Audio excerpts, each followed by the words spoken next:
Good morning, ladies and gentlemen. What is up on this fine November 25th Committee Tuesday?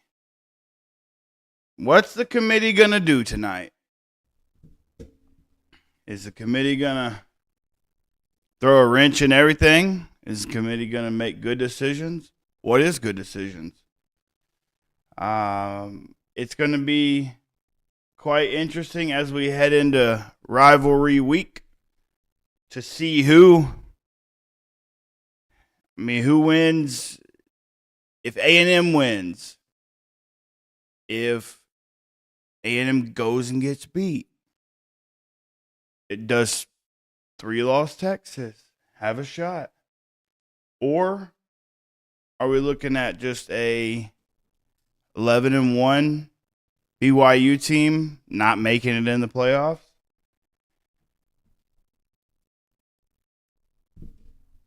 Bam, bam.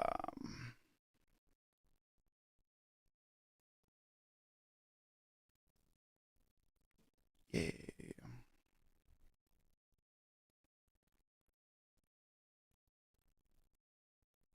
Did I fix? Hold on. We them boys.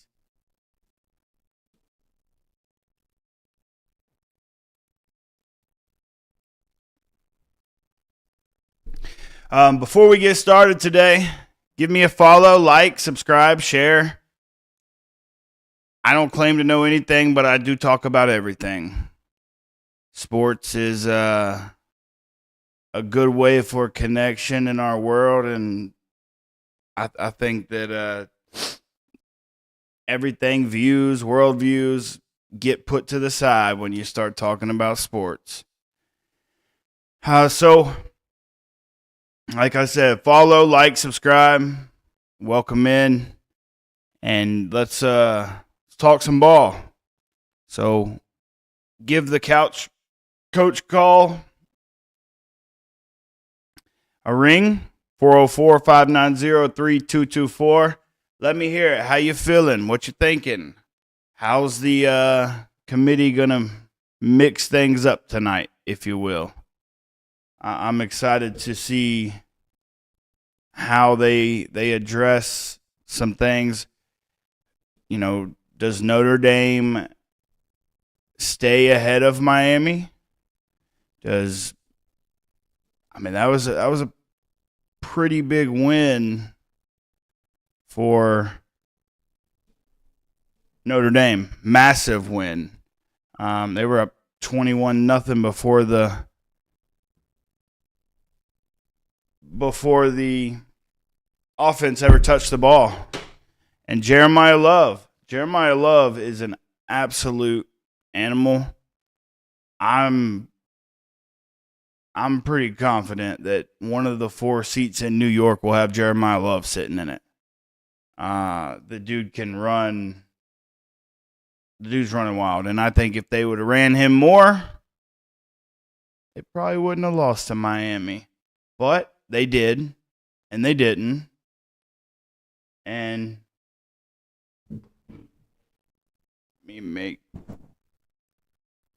yeah.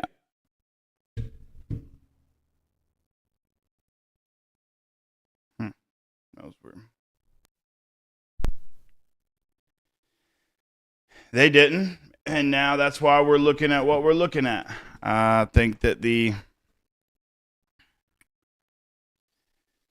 committee's going to make some pretty big moves. Does Oregon end up jumping Ole Miss? Ole Miss was idle.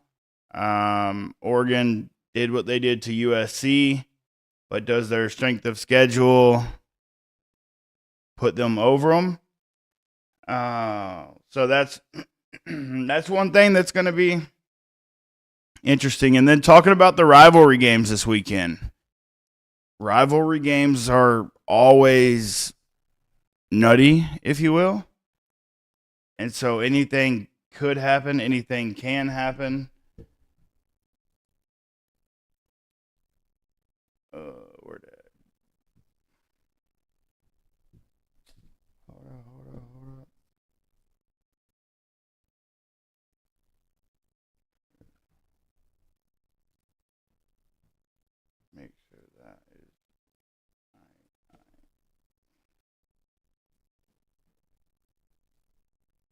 And some of the cool rivalry game nicknames. I mean, there's quite a few, off the top of mine, the Iron Bowl, the game, you've got the clean old fashioned hate, Egg Bowl. There's some pretty good ones. And then there's some that are, I guess if I knew the story behind them, it would probably make probably be a lot better. But, the Palmetto Bowl, the Victory Bowl, how about the Sunshine Showdown? That one's, yeah. Some of them are definitely interesting. But can Ryan Day end the streak? I've heard people talking like that at Ohio State, like they would much rather beat Michigan than win the national championship. I think is that crazy? I feel like that's wild. The rivalry is hella good. Now, if you win the rivalry game and the Natty like Michigan did, sure, understood. But to say that if you lose to Michigan and then go on a run and win the national championship like you did last year, you would rather win the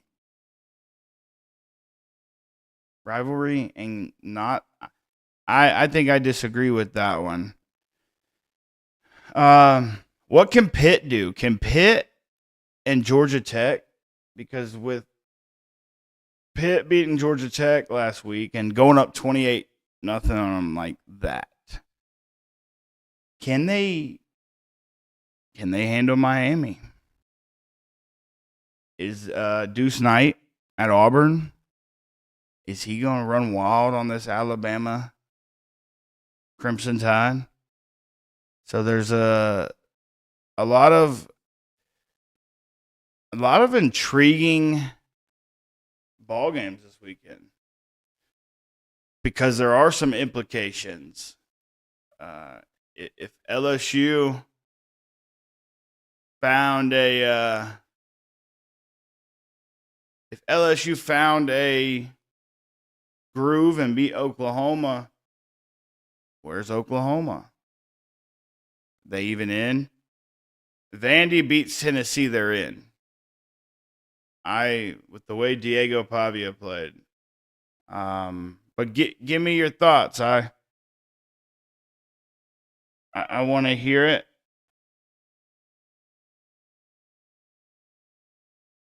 Who's where? Give the couch coach call a ring. 404-590-3224.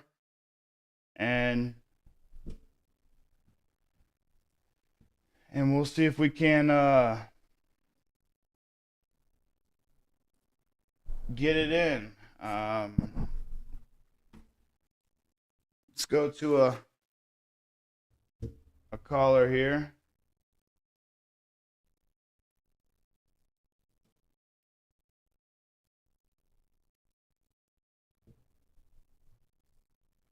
I'm not hearing it. Hold up.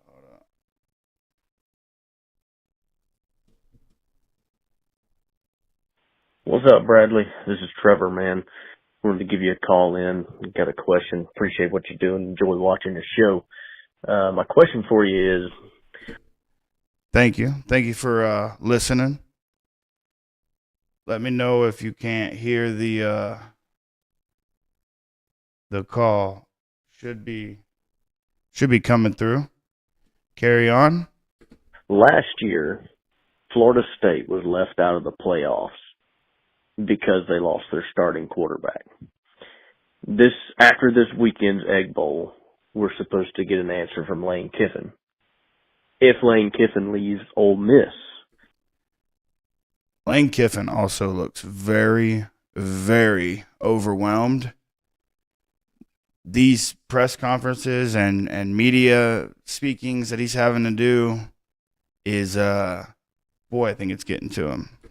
Does Ole Miss get left out of the playoffs because their head coach is gone? Appreciate you taking the call. Want to hear your thoughts, man. Keep it up. Appreciate the call there. That's a very intriguing situation. I think it was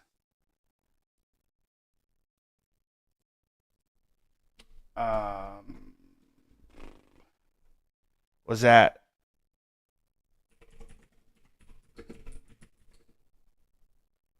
let me see something.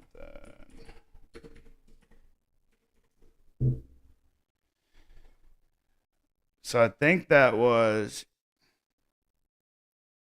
all right. So yeah, okay. I think that was 2 years ago, but nonetheless, still stands.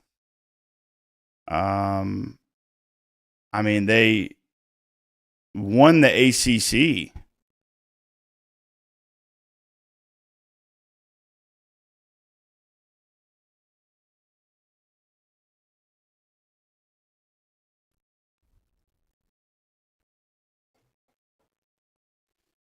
They won the ACC in 23, undefeated. Jordan Travis out. And then they got rooted out. And so with his, injury, I think the committee said they're not the same team. So, I mean, I think you make a very, very valid point there. Are they the same team without Lane Kiffin? If he decides, I'm taking the LSU job, and they say, well, we don't want you to coach anymore. Because let's face it, if they win the Egg Bowl this weekend, they're in the playoff. They're saying, the AD is saying, that his decision is going to be coming after the Egg Bowl. That's really when their season is starting for everything that they've built. Last year, he lobbied his case to be, that's Lane, into the playoff. Didn't get in. This year, he's got his team sitting right where they want to be. So if they beat the Egg Bowl, and he says, I'm leaving, and then they decide, they decide that they're going to just go ahead and mutually separate. Is his team going to be the same without him? I don't think so. Lane is a one of one. That's why he's not for everybody. It's also one of those things that's like, is it a good move for him to go to LSU?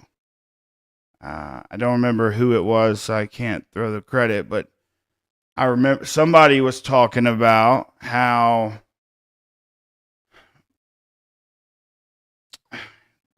the culture can't be built through the transfer portal or strictly the transfer portal. I don't remember who it was that was talking about it. But so the culture can't be built through the transfer portal. You have to be able to strongly recruit young guys, bringing them in. Yeah, these numbers that are getting thrown out for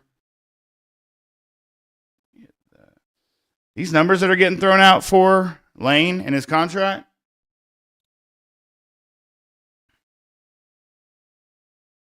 are massive.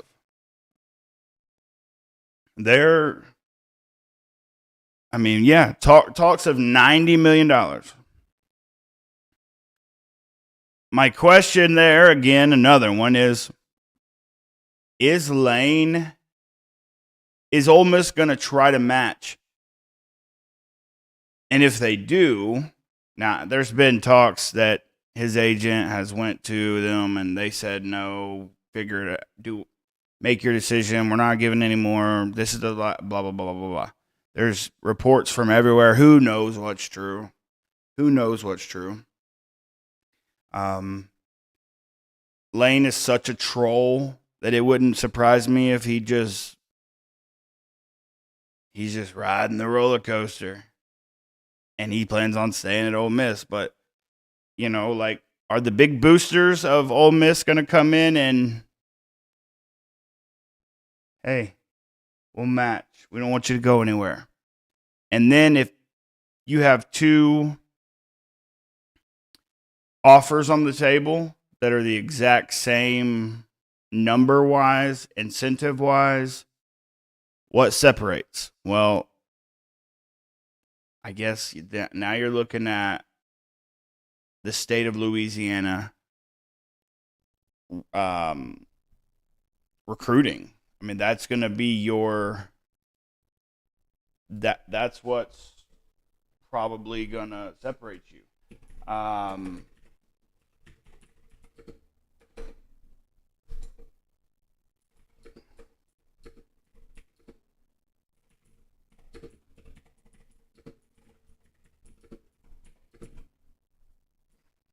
Trying to see, let's see.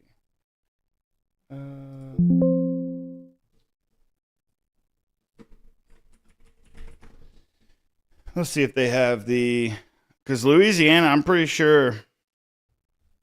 So, high school, and this is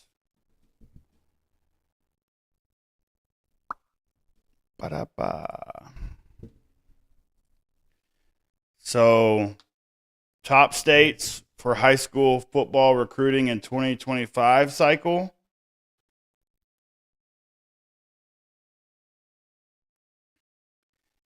Texas.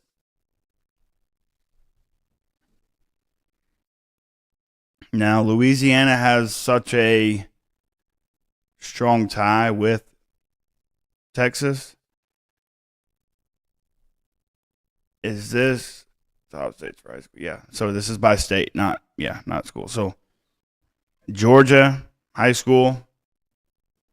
This is why Kirby Smart keeping these guys in the state has been so crucial, because for a long time, some of the best players were headed to Tuscaloosa out of Georgia, and Kirby focuses on keeping them home. There's still some elite kids that get pulled out of the state of Georgia.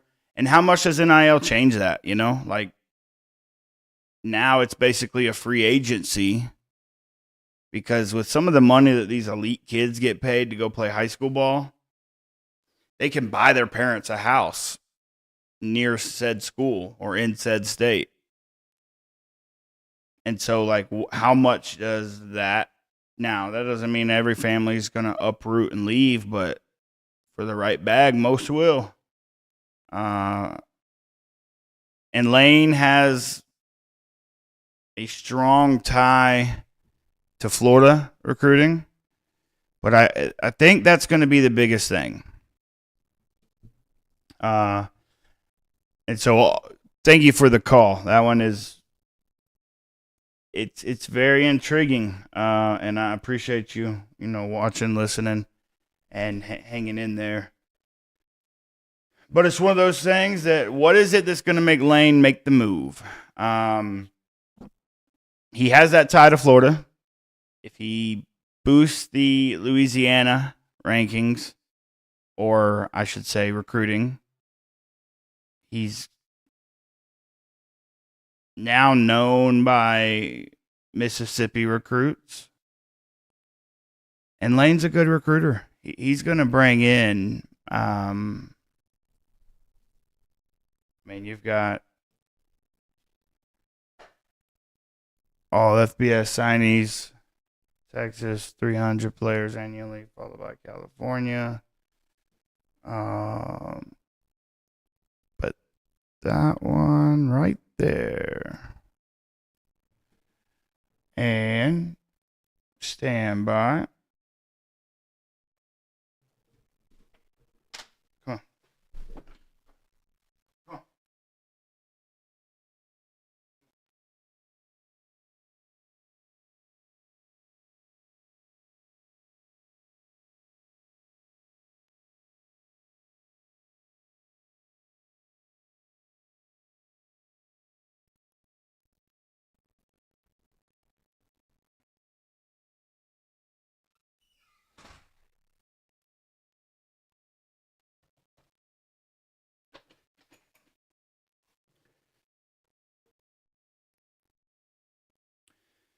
Oh, sorry about that. We back.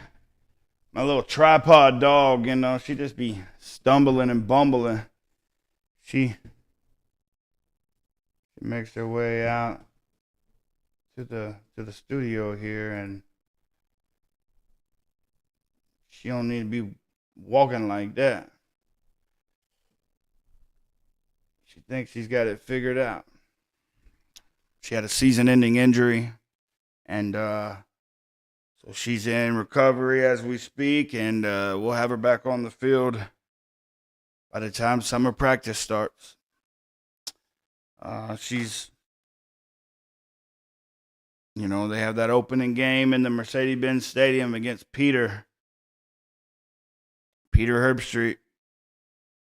So going through the recovery and the rehab, but she'll be back on the field for that opening game against Peter. With LSU, when you look at this, man, in some of the, let's see here.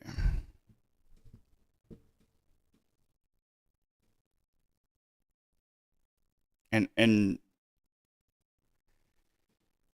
I mean, you see some things like Trinidad, who's like, hey, we're locked in.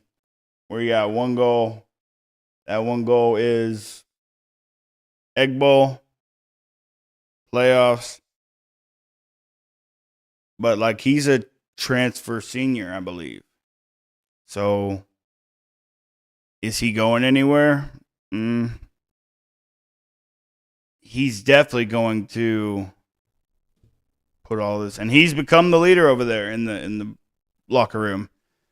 But I don't know where it's at. There was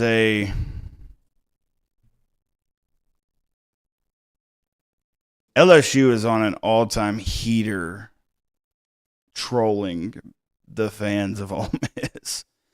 They are 100% killing it with some of their ex posts, talking about they had the Weeks brothers, which is, I assume, Landry. One of them is Landry's boyfriend, and they know what they're doing, and it's awesome because Lane is such a troll. Is their social media team and Lane a match made in heaven? Oh no, Ole Miss fans. Is he gone? His life is just so, where he's at right now in life is, if you watch his documentary that came out, so happy with his life because of everything he went through to get there. So that's the only thing that makes me hesitant to think he's going to LSU, is I watched his documentary. Now, also, what a coincidence that documentary dropped 2 weeks earlier, 3 weeks earlier. Then all this started floating. The question of the day, and it's what I would like to ask everybody. Does 3-loss Texas, and this is where I say, give me a call on the line. Talk about it. But does 3-loss Texas get in with a win over A&M this weekend? When you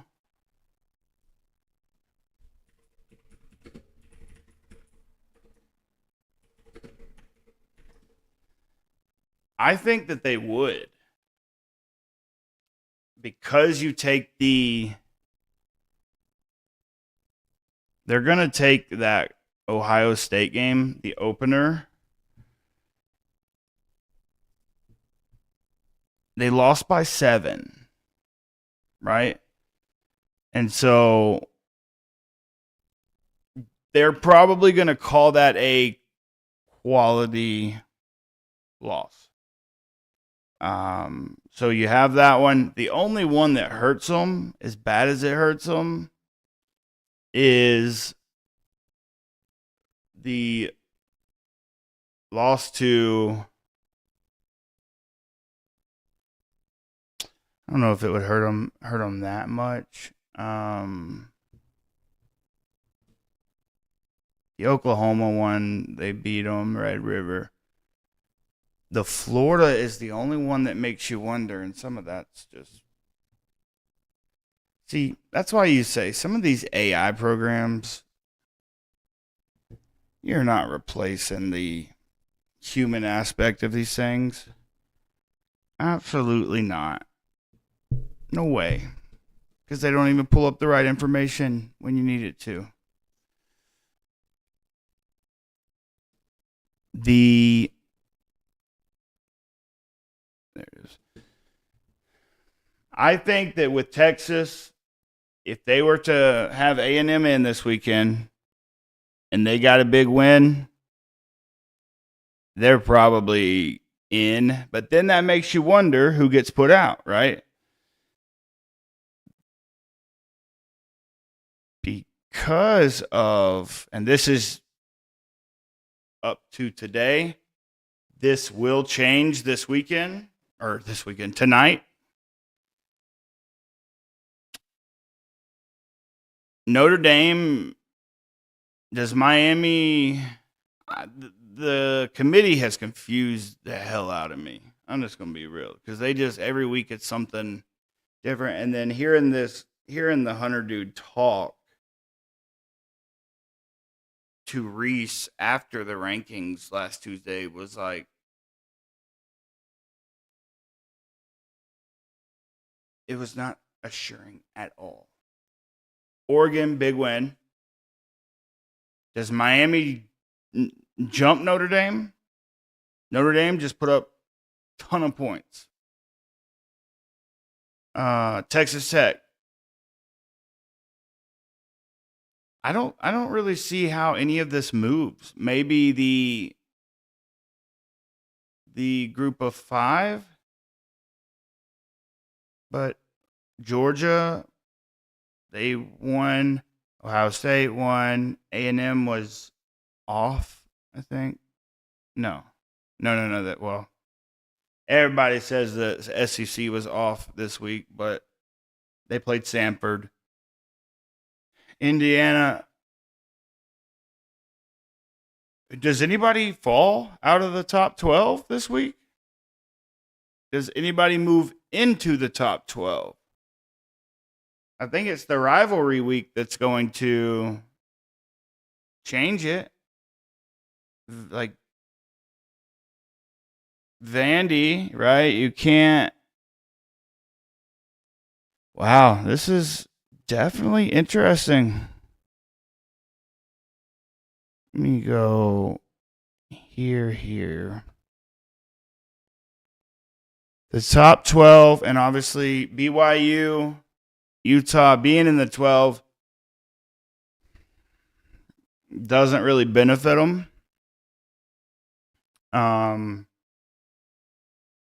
Because the cut line's 10 with right now the ACC champion who is behind them.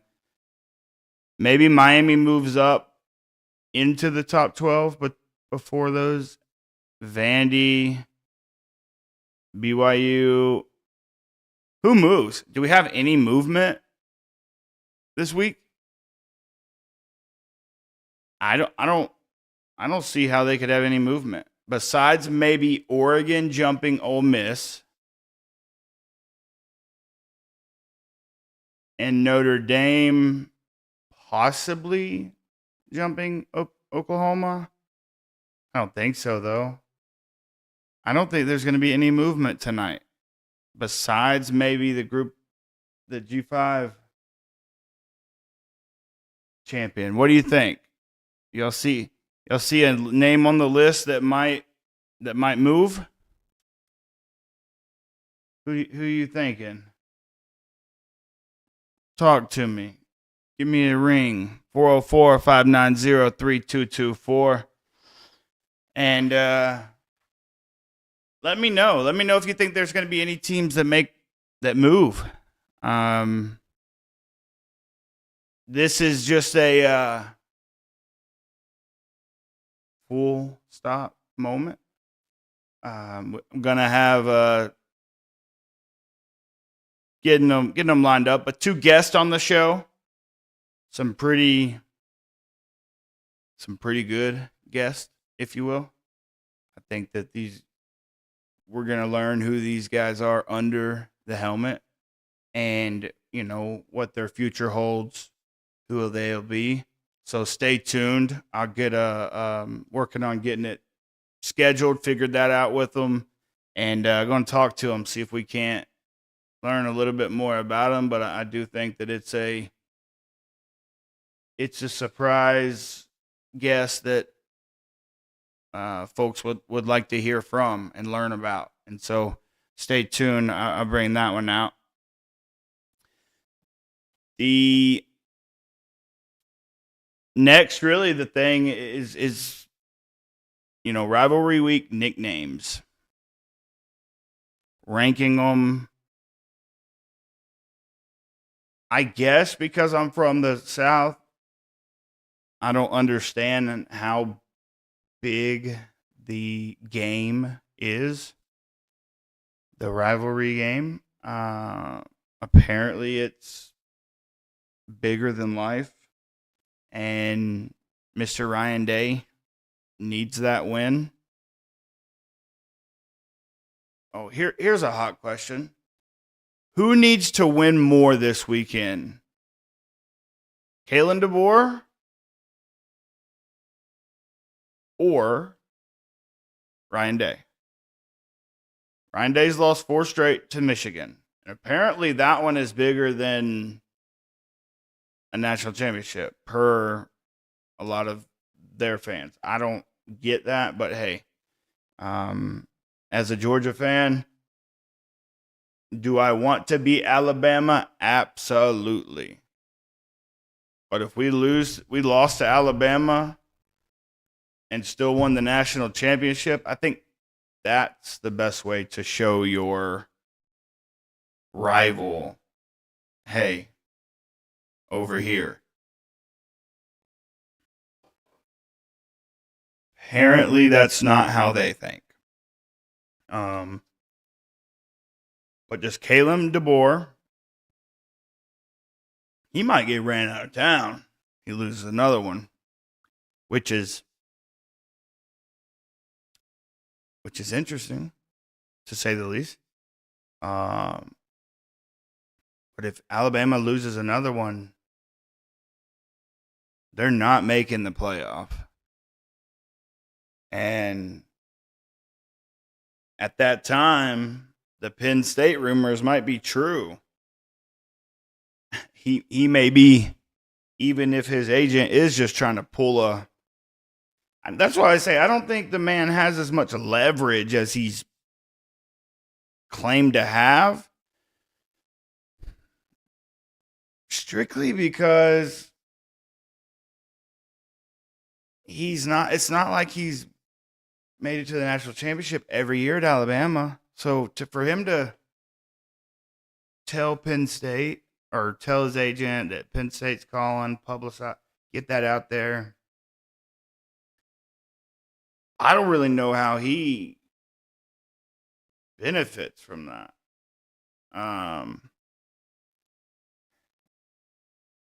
There's a lot of teams that if they may not run him out of town this year, but could you? All right, that just caught in my head.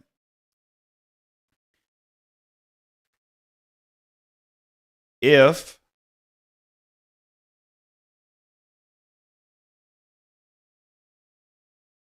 say this is the scenario. Say Kalen DeBoer loses this weekend to Auburn, and Alabama runs him out of the building. Now he's fired. Alabama's looking for a head coach. Now Alabama's in on the Lane sweepstakes. Now we got LSU, Ole Miss, and Alabama.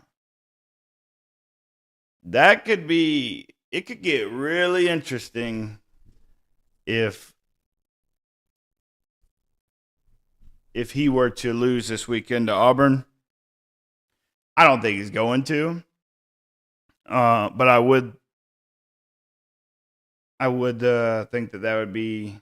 I think even if he lost, there's so much musical chairs going on, and I think that's why Florida State probably just went ahead and retained Mike Norvell. It almost feels like it's a pushing it down the road.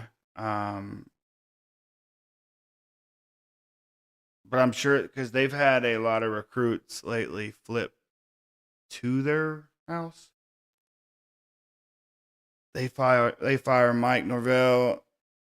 We may start seeing some movement in the recruiting world from Florida State. Decommit. But I've seen they've. Let's see. I know I have it.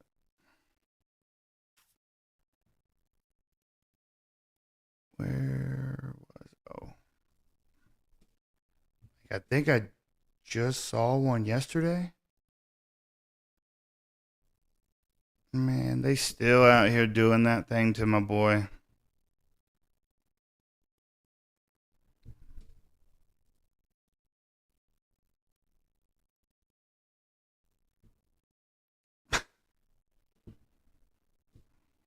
Congratulations, James Franklin. Baller. He's fixing to take that program to different heights, for sure. Well, I should say they had an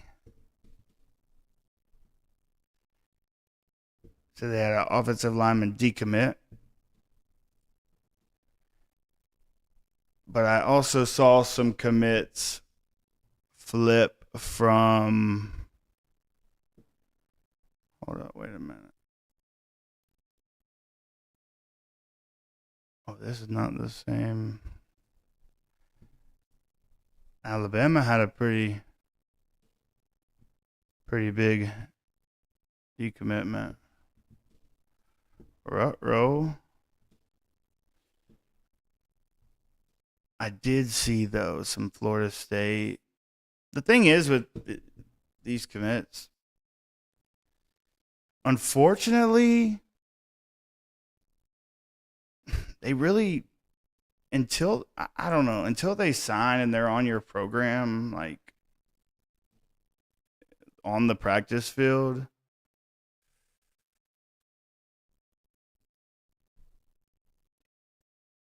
Are they even on your team yet? I don't know. Welcome in if you're checking it out. This is Beyond the Finish Line Sports Talk Show, where I just hang out, talk sports, and like to hear from you. So give the Couch Coach call line, 404-590-3224. I'd like to hear where you're at, what you're thinking, what's going to happen tonight. Or, hey, maybe you're a Ohio State fan and you're just happy to be happy because they've just rolled and rolled. I'd love to hear from you. Like I said, we're all, as fans, we're all couch coaches at some point. So I'd like to hear from you. Every opinion, every thought, every difference is an interaction that we can have. And everybody sees things different. So that's why I say, you're a couch coach, give me a call, 404-590-3224. And then hit like, subscribe, follow. And I appreciate you being here and watching. When you go down the list at the Egg Bowl, the Lone Star Showdown. Wisconsin, Minnesota. I think it was a gentleman that was in here, or sorry, gentleman or lady. I don't think it was known. Wisconsin, they have the axe. There's going to be some. College football's been so chaotic already this year. I can assure you, rivalry weekend is about to be another wild weekend. There's going to be, which is awesome. Let's give this committee something else to have to dissect, figure out, and learn, because they've definitely shown that they're on top of it. Hey, bruh. The committee this year was so bad, the chair had to step down. My man said, I can't take it. You mother truckers don't know ball. And I can't put my name on this project. He stepped down. He turned in his hat. He said, flip that, boy. I don't want no part of it. Yeah. They're going to get it right. They always get it right. They've never got it wrong. Yet. Ever. Yet. We love the committee. Without a doubt. Oh no.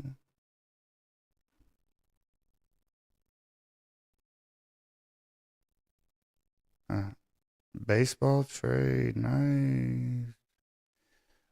I don't know if you heard about it. Gainesville, Georgia, high school playoff game. This past Friday had a massive brawl breakout. And when you see some of the videos, it's quite. But breaking news as of 5 minutes ago, it looks like the GHSA has ruled that 4 of the players' suspensions have been overturned. 35 suspensions are upheld for Friday. The superintendent, athletic director, and head coach all spoke during the appeal. You also had Brunswick superintendent speak in favor of Gainesville's appeal. The problem is like it was 42-0 when the fight got started. I'm assuming the game was probably pretty nasty all game. The opposing team, from what you could see in video, and I don't know how true it is or how it's not, what you could see from video, it's over here, the start of it. There's another video somewhere. Because your cousin got a short temper.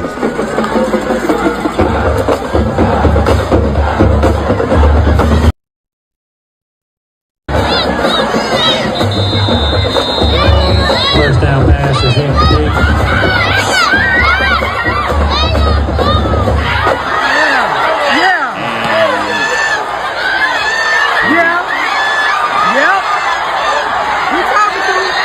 Leave the sideline for a fight, you're suspended. But you're in the playoffs.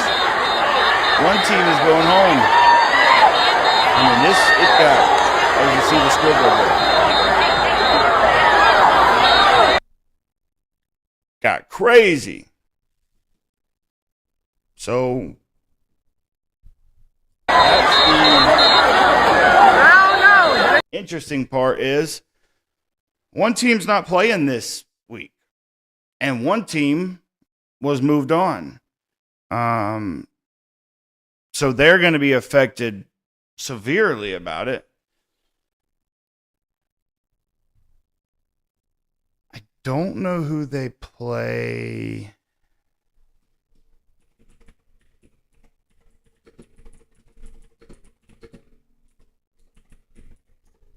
I mean, and they're one of the best teams in the state. And I get it. The rule is the rule. But at the same time, like some of these, I don't know. I listened to Gainesville's head coach talk, and it's Josh Niblett. He was a former Alabama high school coach. I don't remember where. Hoover, I think it. At Hoover. He's at Gainesville now. Hoover is a very, very good program in the state of Alabama.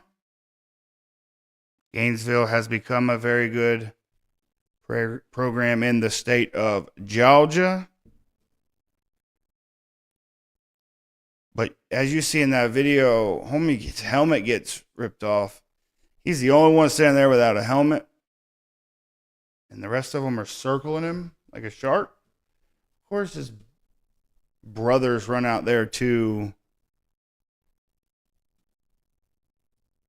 have his back or protect. And so I know, I get it. The rules are the rules, but boy, that stinks because they were protecting, if you will, but it looks like 5 were overturned, but a lot of them were upheld.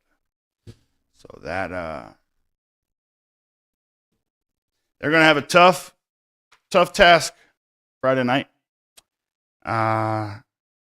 With that many players missing, if they can win and move on, there's probably a chance they're winning it all just by the fact of the unity that'll come from it.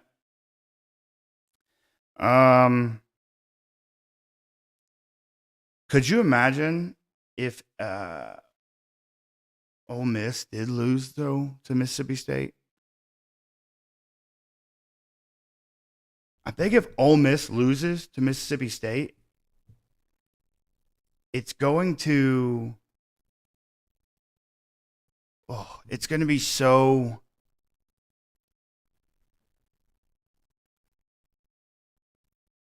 problematic. They're going to say his head was not in the game. If Lane Kiffin loses this game, they may help send him out. That is a very, very interesting matter there.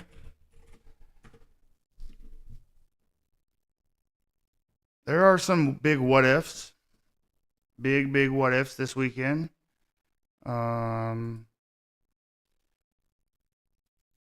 Question to everybody is, does Bill Belichick make it through another summer of, I don't know, does he make it through another summer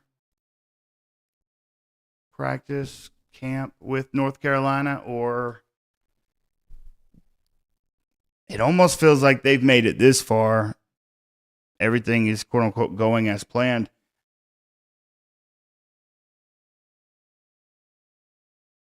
It sounds like they didn't really, they didn't think that they were just going to flip a switch and take that losing program. The problem is we live in such a world of, it's a microwave generation. And this is kind of to Lane Kiffin's point. was like, oh, this generation knows what it means, and they get chased with bags all the time, and so they're locked in. But a lot of times when somebody hires a new coach, it's like, hey, if we are not good this year, and the precedent gets set by someone like Kurt Signetti coming in and flipping the script. But you take a Indiana team, he had a good team at JMU, moved up into it.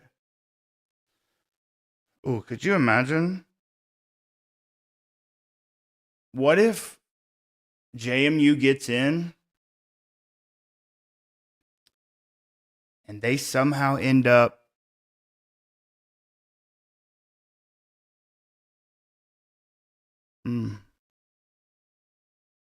Indiana won the Big Ten. Trying to see, like, if JMU were to match up with Indiana and Kurt Signetti, like, that would be a blast. How would he handle it? That's the overall question. But to see what the committee does and how many, I don't think that it doesn't look like there's going to be any movement. I don't know how any move outside of the top 12. The top 12, I think, is pretty secure. It is a matter of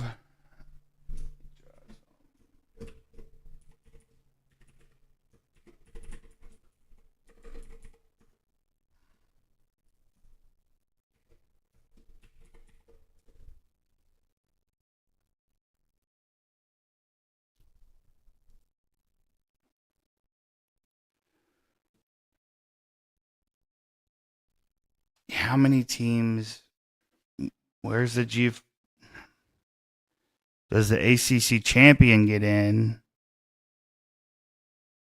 and not Miami at large? We'll see. I'm very. Usually, I could care less about what they say. I'm very intrigued to see what Hunter, which is Arkansas AD, I believe.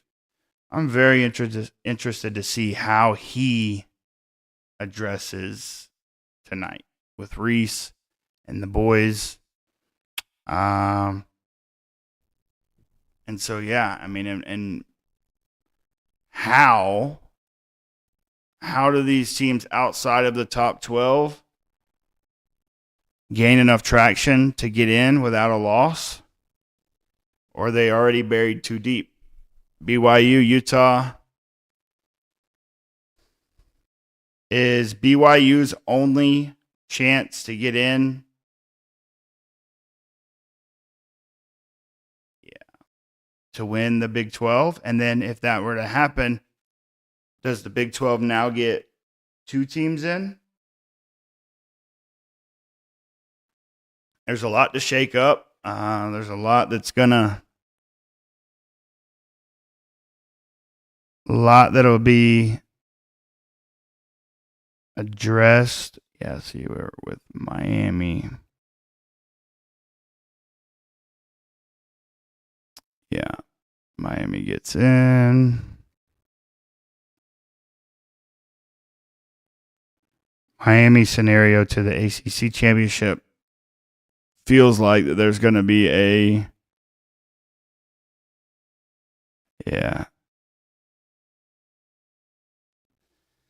Feels like there's going to be 2 ACC, because if the ACC champion isn't Miami. So let me know what you're thinking about that. I appreciate the call from you today, Trevor. I think that you make a very good point. You make a very, very good point. What if Lane Kiffin is no longer at Ole Miss after the Egg Bowl and they're going in the playoffs? Like you said, flashback to when Florida State lost Jordan Travis. They were left out because they were considered not the same team If Lane Kiffin is not on the sidelines at Ole Miss, and that Florida State team won the ACC. Now, I do think that was the last year of the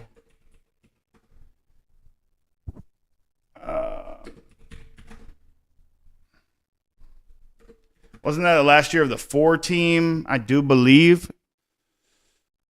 No,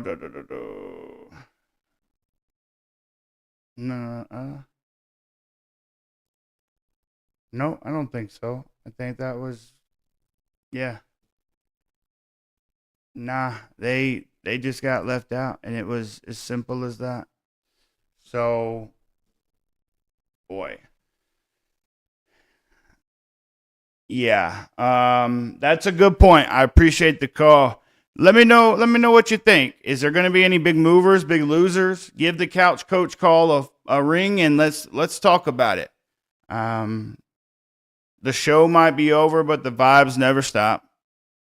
Hit that follow, that like, that subscribe. I appreciate you being here. I appreciate you watching, and I'll see you tomorrow.